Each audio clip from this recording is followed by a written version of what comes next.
High, কেমন আছো তোমরা সবাই?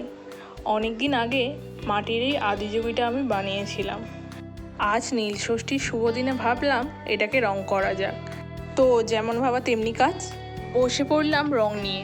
প্রথমে পুরোটা সাদা রং দিয়ে কোটিং করে নিলাম, তারপর কালোর সাথে একটু সামান্য ডিপ নীল রং মিশিয়ে পুরোটাকে রং করে নিলাম।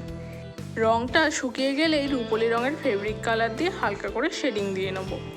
এরপর সবশেষে যেটা করি আর কি, একটু বার্নিশ দিয়ে চকচকে করে নেব। তো বার্নিশটা দিয়ে শুকোনোর পর আমাদের আদিযোগী কিন্তু রেডি।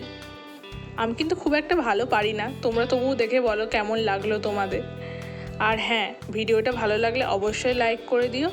তোমাদের সবাইকে আমার তরফ থেকে নীল ষষ্ঠীর অনেক অনেক শুভেচ্ছা। সবার নতুন বছর খুব ভালো কাটুক। দেখা হচ্ছে পরের ভিডিওতে। আজকের মতো টাটা।